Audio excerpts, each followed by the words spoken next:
Bharat Ratna doctor Bhimrao Ambedkar को कोटि कोटि नमन। ये कार्यक्रम डॉक्टर भीमराव अंबेडकर के जीवन पर आधारित है, जहां भारत की जनता के प्रति उनके योगदानों को पूरी सजगता से चित्रित और रेखांकित करने का प्रयास है। कार्यक्रम में दिखाई गई घटनाएं लब्ध प्रतिष्ठ पुस्तकों से ली गई हैं। इस कार्यक्रम के जरिए चैनल की ओर से एक विश्वसनीय, सजग और सकारात्मक प्रयास है कि डॉक्टर बाबा साहेब भीमराव अंबेडकर के जीवन की संघर्ष यात्रा एवं गौरव गाथा पूरे आदर के साथ घर घर पहुंचे और उनके योगदानों से सभी संपूर्णता में परिचित और आह्लादित हों। क्या हुआ? और ये सब मुझे यहाँ जबरन लेके आए। पता नहीं कौन सा नशा चढ़ा था आप पर।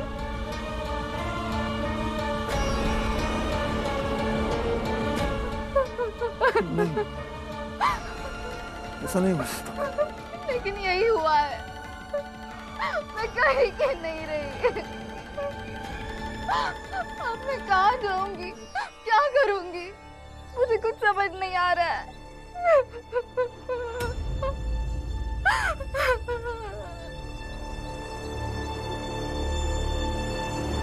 बहुत ज्यादा भूख लग रही है, कुछ खिला दो।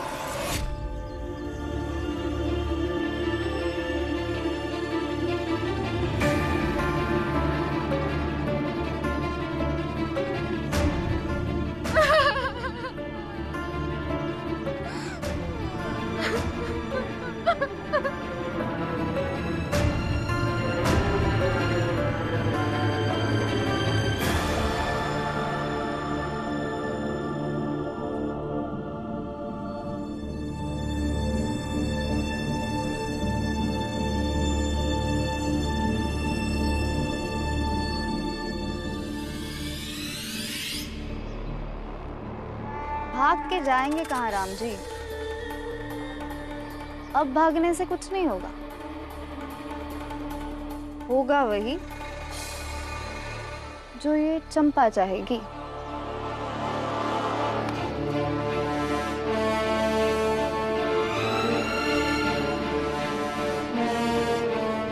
भाऊ, यहाँ एक दुकान थी, खाने का सामान बेच रहा था, वो कहाँ है? भाऊ, घूम घूम के बेचने वालों की कोई दुकान थोड़ी ना होती है। आज यहाँ था, कल कहीं और होगा। लेकिन हुआ क्या? वो कुछ नहीं, आप जाइए।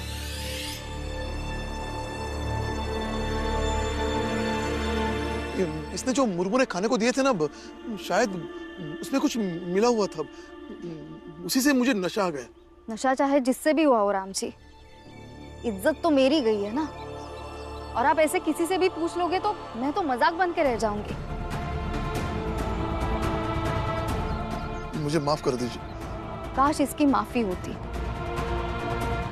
मैं इस गलती की सजा भुगतने के लिए तैयार हूँ। सजा नहीं राम जी, आप मेरा हाथ पकड़ लीजिए जीवन भर के लिए।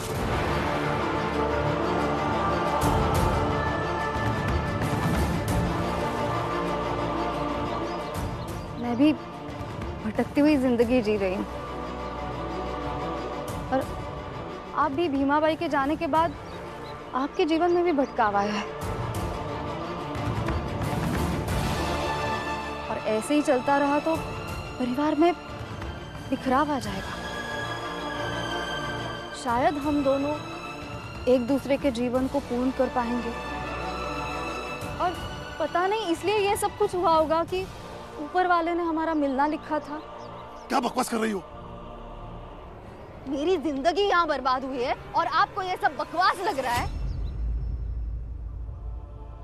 2 दिन, मैं 2 दिन का समय दे रही हूँ। मेरी इज्जत आपने लूटी है और आप ही मुझे अपनी पत्नी बनाकर वो इज्जत वापस दोगे, वरना मैं यही बकवास दुनिया से चिल्ला चिल्ला कर कहूंगी। और मैंने सुना था आपका छोटा बेटा न्याय की बातें करता है, तो अब वही दिलाएगा मुझे न्याय। देखिए, ऐसा मत कहो।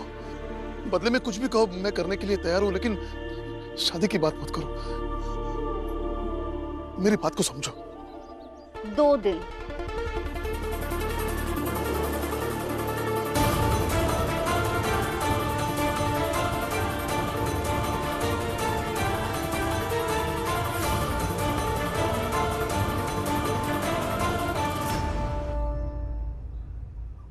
भीमराव ने मुझे रसोई से निकाल दिया।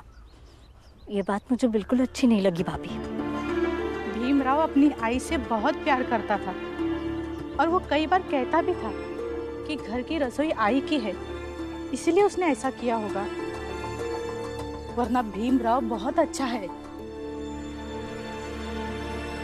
ये बात सच है कि मैं अपने जीवन की नई शुरुआत करना चाहती हूँ, और ये बात भी ठीक है कि आपने जो रिश्ता चुना है वैसा रिश्ता और कहीं नहीं मिलेगा। लेकिन मैं बेवजह किसी के परिवार में जाकर फंसना नहीं चाहती। मैं जबरन किसी की आई, किसी की बहू, किसी की पत्नी बनकर नहीं रहना चाहती भाभी। ये कैसी बातें कर रही हो? मैंने तुम्हें पहले भी समझाया था ना कि तुम्हें धीरे धीरे उस घर में अपनी जगह बनानी होगी। हाँ भाभी, लेकिन मैं ये सोच रही हूँ कि मेरे नए जीवन की तलाश में मैं आज के जीवन से भी ज्यादा ना उलझ जाऊं। ज्यादा ना सोचो, सब कुछ अच्छा होगा और हम सब हैं ना। जैसे ही तुम्हारी बेटी राम जी के घर विवाह करके गई, वैसे ही उसका जीवन नष्ट इसलिए क्योंकि उस राम जी के घर में कोई सुख से रह नहीं पाता। नष्ट इसलिए क्योंकि वो अधर्मी है, और नष्ट इसलिए भी क्योंकि हम सब उससे बहुत घृणा करते हैं। और तुम्हारी जात के लोगों से हम दूर रहना पसंद करते हैं, लेकिन घृणा नहीं करते। लेकिन उससे हम घृणा करते हैं। ये तो तुम भी जानते हो कि ऊंची जात के लोगों के सहयोग के बिना तुम लोग का जीना कितना मुश्किल है। ए बुढ़ऊ, तू हमेशा अपनी बेटी के साथ तो रहेगा नहीं, इसलिए ध्यान रहे, हमें जब भी मौका लगेगा ना, तेरी बेटी को जान से मारकर फेंक देंगे। ऐसे कैसे मार देंगे? बंबई में हमारी बहुत पहचान है, किसी भ्रम में मत रहिएगा।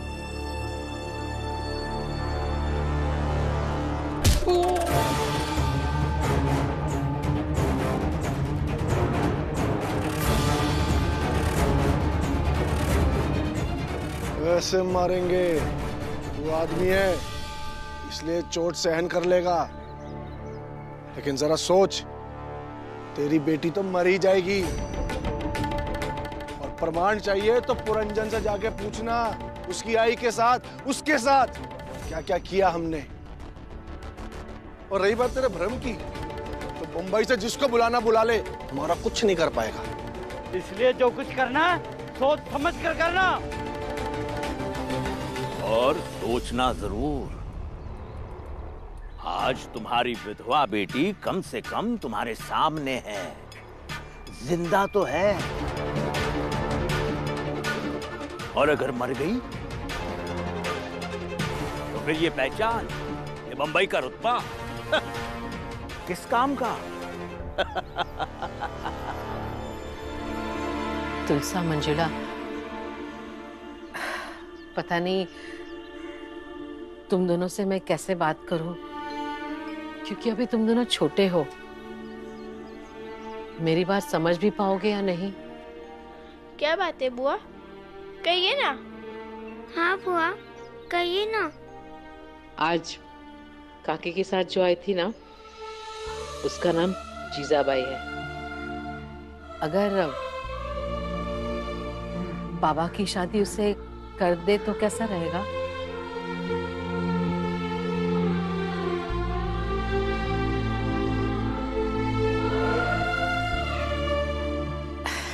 देखो क्या होता है ना कि कल तुम दोनों ससुराल चले जाओगे शादी करके। आनंद, बाला, भीम वो अपने काम में व्यस्त हो जाएंगे, अपने परिवार के साथ व्यस्त हो जाएंगे। फिर बाबा का क्या? उनका साथ कौन देगा? बुआ मैं समझती हूँ, लेकिन भीम नहीं मानेगा। भीम की बहन होने के नाते हमें अपने छोटे भाई के बारे में सोचना और उसका साथ देना ज्यादा जरूरी लग रहा है। समझ सकती हूँ मैं, बस एक बार बाबा मान जाएंगे ना, फिर हम सब मिलकर भीम को मना लेंगे। हाँ बुआ, भीम को कोई नहीं मना पाएगा। बुआ, बुआ, बाबा अभी तक नहीं आए। नहीं, लेकिन अभी तक तो आ जाना चाहिए था। आते ही होंगे। मुझे यहाँ जबरन लेके आए, मैं रोकती रही, लेकिन आपने मेरी एक न सुनी। मैं कहीं के नहीं रही। अब मैं कहाँ जाऊंगी, क्या करूंगी, मुझे कुछ समझ नहीं आ रहा है। मैं 2 दिन का समय दे रही हूँ। मेरी इज्जत आपने लूटी है और आप ही मुझे अपनी पत्नी बनाकर वो इज्जत वापस दोगे। क्या करूं मैं, कुछ समझ में नहीं आ रहा।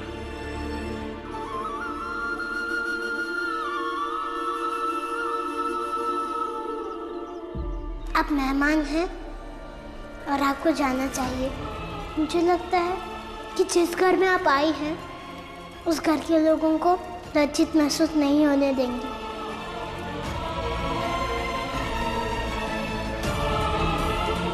मैंने तुम्हें पहले भी समझाया था ना कि तुम्हें धीरे धीरे उस घर में अपनी जगह बनानी होगी। क्या करूं, कुछ समझ नहीं आ रहा है।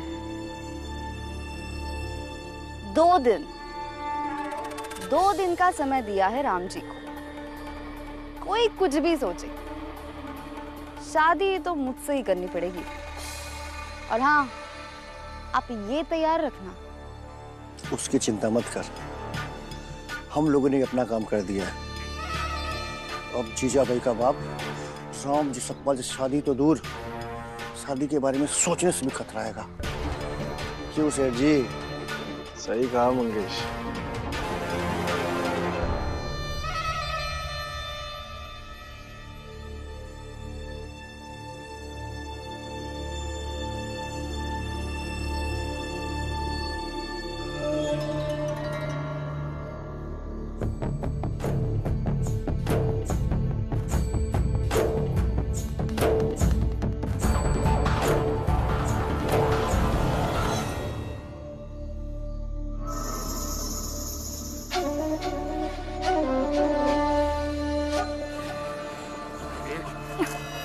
छोड़ो मुझे, छोड़ो। अरे पकड़े तो छोड़ भी देंगे, लेकिन इतनी भी जल्दी क्या है? छोड़ो, छोड़ो, छोड़ो मुझे। पकड़ उसे। सुनिए, सुनिए, सुनिए, सुनिए, मुझे बचा लीजिए। वो लोग मेरे पीछे पड़े, मुझे बचा लीजिए, मुझे बचा लीजिए।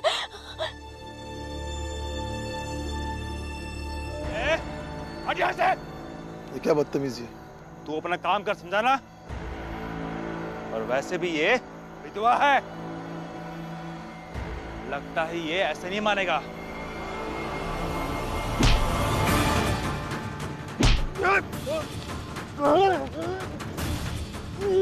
ये विधवा हो, सधवा हो या कुंवारी हो, सबसे पहले एक औरत है और औरतों की इज्जत करना सीख लो, समझे? औरतों की इज्जत का इतना ही ख्याल है तो शादी कर लो ना हमसे। इन्हें मारने से ज्यादा जरूरी है मुझे स्वीकार करके मिसाल बनो।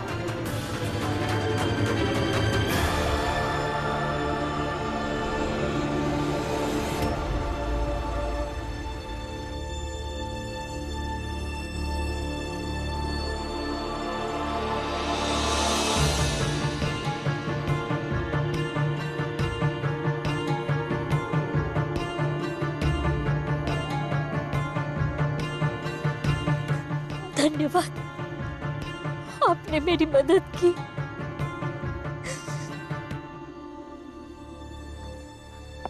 अरे राम जी, तुम यहाँ और बच्चे तुम्हें वहां ढूंढ रहे हैं।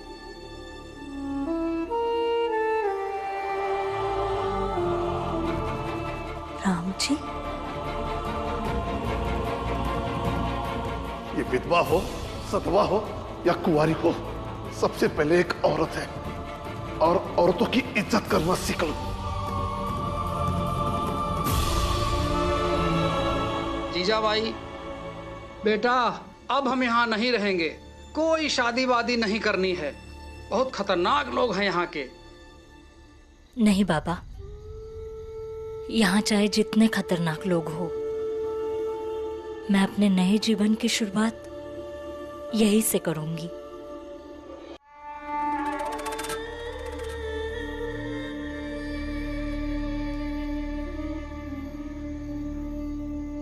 शादी के बाद घर बसा लूंगी राम जी के साथ। बहुत नाच लिया जिंदगी में। अब पति, ससुराल और बच्चे वाली हो जाऊंगी।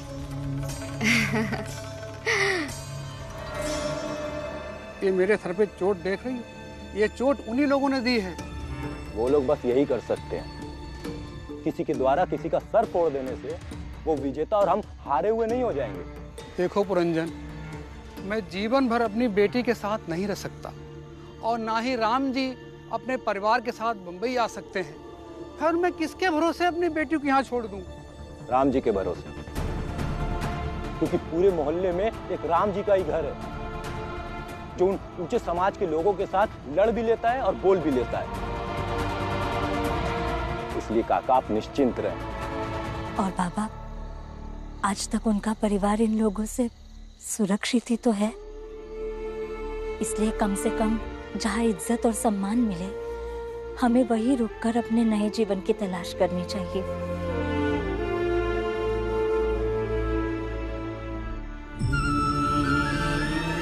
विधवा हो, सतवा हो या कुंवारी हो, सबसे पहले एक औरत है। तुलसा, संभाल कर चूल्हे पे चढ़ाना। जी बुआ।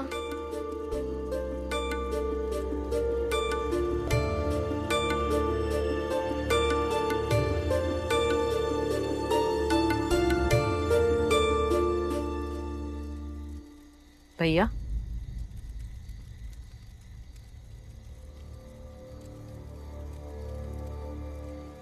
बाबा कहाँ रह गए थे आप? आपको आने में इतनी देर क्यों लग गई?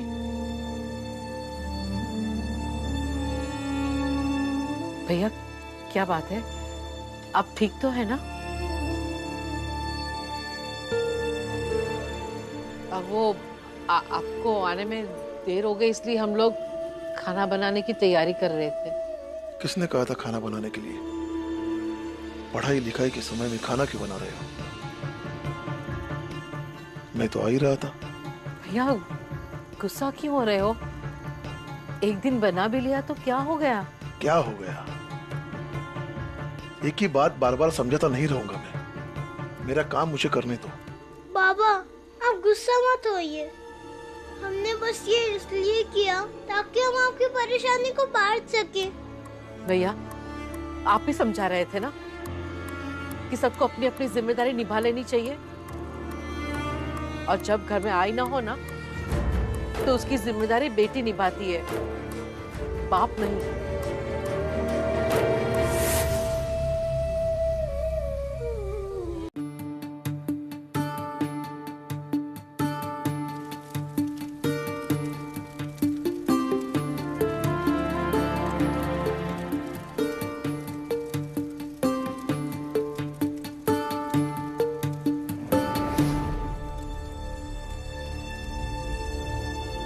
क्या लगता है ऐसे माहौल में बच्चे पढ़ लेंगे और आप भीमा बाई की जगह ले लोगे?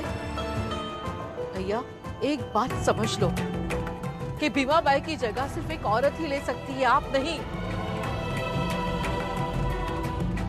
ममता सौतेली ही सही, लेकिन ममता ममता होती है। उसी की छांव में बच्चे अपने घर की जिम्मेदारी से मुक्त होकर अपने काम में ध्यान दे पाएंगे, ना कि बड़ों की जिम्मेदारी बांटने की कोशिश करेंगे। मेरा बेकार की बातें मत करो। और मैं इस विषय पर कोई बात नहीं करना चाहता।